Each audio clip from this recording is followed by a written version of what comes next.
So దాని తర్వాత parent home environment ఎలా ఉంది అంటే కొంతమంది పేరెంట్స్ రోజు కొట్టుకునే వాళ్ళు డిస్కార్డెంట్ ఉంటారు, డిస్టర్బ్ ఫ్యామిలీస్ ఉంటాయి, కొట్టుకోవడాలు అరుచుకోవడాలు ఇవన్నీ ఉంటాయి. అవి పిల్లల్ని బాగా డిస్టర్బ్ చేస్తాయి. మేబీ వాళ్ళు బయటికి ఎక్స్ప్రెస్ చేయలేకపోవచ్చు, నాకు ఇది ఎఫెక్ట్ అవుతుందని పిన్ పాయింట్ చేసి చెప్పలేకపోవచ్చు, కానీ అవి డెఫినెట్గా ఫర్దర్ ఏంటి అప్పుడు చిన్నపిల్లల నుంచి కూడా ఇంపాక్ట్ అవుతాయి. ఫర్దర్ అని కాదు, చిన్నపిల్లల నుంచి అవి బిల్డప్ అవుతాయి. చిన్నపిల్లలప్పుడు వాళ్ళు చెప్పలేరు, అదే తేడా. పెద్దగా అయినాక చెప్పగలరు. సో ఆ ఫ్యామిలీ డిస్కార్డ్ ఉన్నా కానీ ఏదైనా డిస్టర్బెన్సెస్ ఫ్యామిలీలో ఉన్నా కానీ అవన్నీ పిల్లల బిహేవియర్ మీద, వాళ్ళ physical health and mental health మీద డెఫినెట్గా ఇంపాక్ట్ చూపిస్తాయి. ఇవన్నీ ఇంటర్న్ చదువు మీద ప్రభావం చూపిస్తాయి. ఓకే, దెన్ పిల్లలు కూడా పిల్లల్లో కూడా కొంతమంది బుల్లింగ్ అంటారు, ఒకళ్ళనొకళ్ళు ఆట పట్టించడంలో కూడా ఎక్స్ట్రీమ్కి వెళ్ళిపోతారు అనమాట. సో ఇలా అది ఏదో ఒక దాని మీద, ఫిజికల్ అపియరెన్స్ మీద కావచ్చు, స్కిన్ కలర్ మీద కావచ్చు, నల్లగున్నావురా నువ్వు పొట్టిగున్నావు, నువ్వు లావుగున్నావమ్మా, ఏదో ఒకటి నిక్ నేమ్స్ పెట్టడం, వాళ్ళని రోజు ఆ నిక్ నేమ్స్ తోటి విసిగించడం, ఇవన్నీ చేస్తున్నారు అనుకోండి, వాళ్ళు మెంటల్లీ డిస్టర్బ్ అవుతారు. సో దానికి కూడా పిల్లలు పేరెంట్స్ కానీ టీచర్స్ కానీ చెప్తే దానికి అప్రోప్రియేట్ యాక్షన్ తీసుకుంటే ఇవి రిజాల్వ్ అవుతాయి.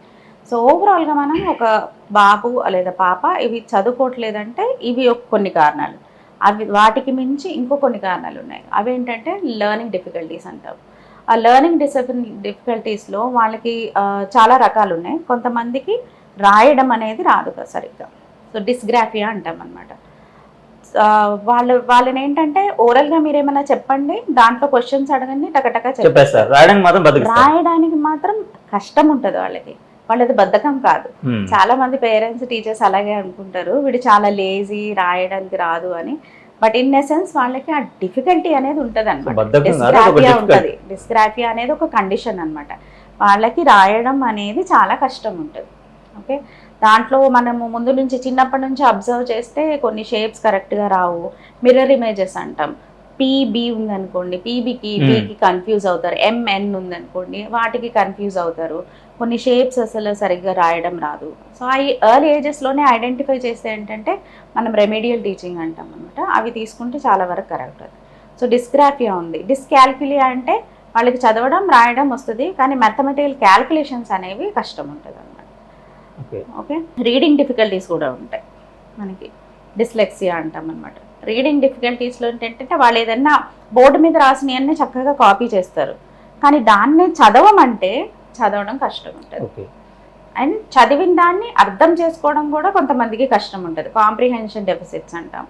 సో చదవడానికి చదివేస్తారు, ఒక స్టోరీ ఇచ్చాం మనము, చదవడానికి చదివేస్తారు. సో కానీ నువ్వు ఏం చదివావు, దాంట్లో ఏముంది అని మీరు దాంట్లో క్వశ్చన్స్ అడిగారు అనుకోండి, చెప్పలేరు.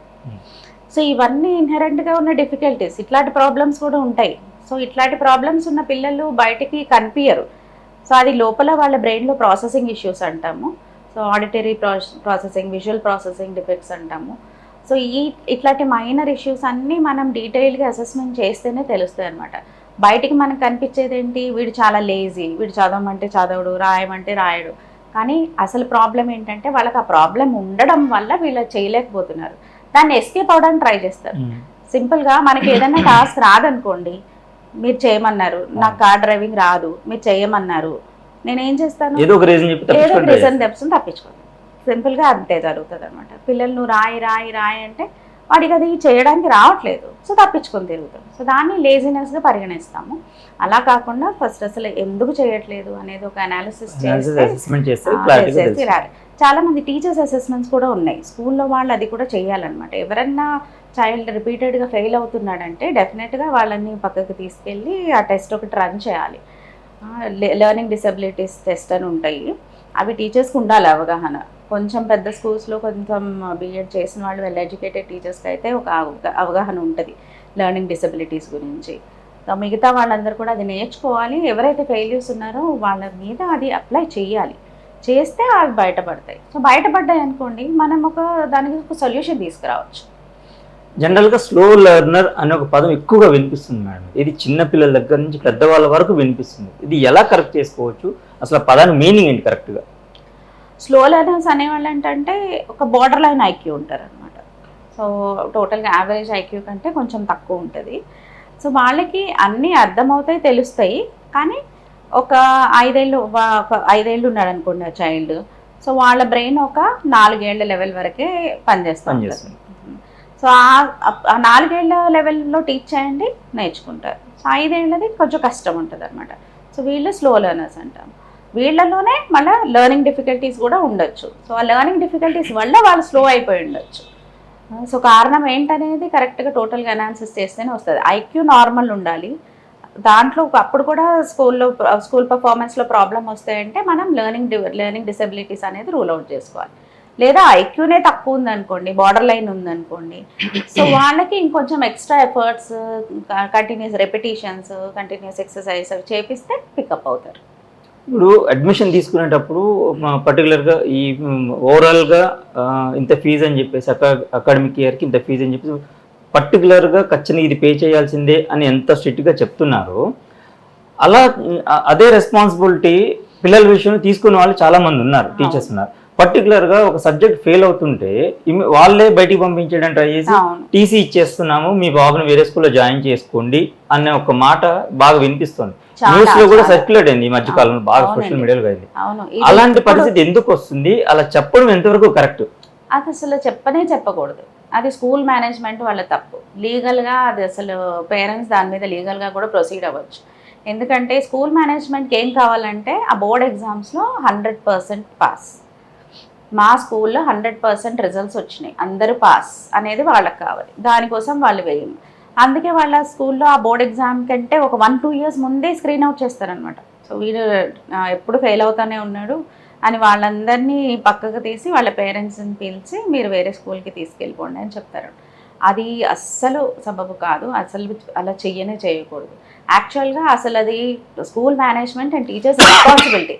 అసలు వాడు ఎందుకు ఫెయిల్ అవుతున్నాడు, ఏ సబ్జెక్ట్స్లో వీక్ ఉన్నాడు, ఏ సబ్జెక్ట్లో స్ట్రాంగ్ ఉన్నాడు, ఆ వీక్ ఉన్న సబ్జెక్ట్స్లో కూడా ఎందుకు ఫెయిల్ అవుతున్నాడు అనేది వాళ్ళు రూట్ కాజ్ అనాలిసిస్ లాగా చేయాలి. అసలు ఎక్కడ ప్రాబ్లం ఉన్నది అనేది చూడడం వాళ్ళ బాధ్యత.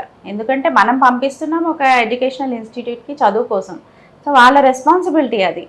చదువు చెప్పడం అనేది, చేపించడం అనేది స్కూల్ వాళ్ళ రెస్పాన్సిబిలిటీ. ఏదన్నా ప్రాబ్లం ఉంది అంటే దాన్ని అనలైజ్ చేయడం కూడా వాళ్ళ బాధ్యత.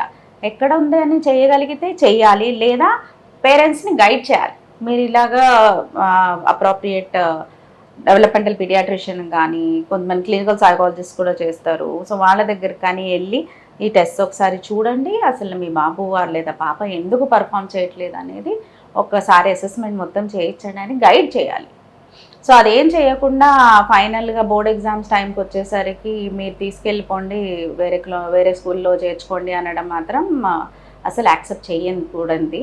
అండ్ మోర్ ఓవర్ ఇప్పుడున్న గైడ్లైన్స్ ప్రకారం ఇంక్లూజివ్ ఎడ్యుకేషన్ ఉన్నప్పుడు even mentally retard, so intellectually disabled child, autism child, learning disabilities, ఏ కండిషన్ చైల్డ్లో ఉన్నా కూడా, ఇంక్లూడింగ్ ఫిజికల్ డిసేబిలిటీస్, వీల్ చైర్లో ఉన్నా కూడా child, a school should not refuse admission. Okay. A school should not ask the child to take away from the school.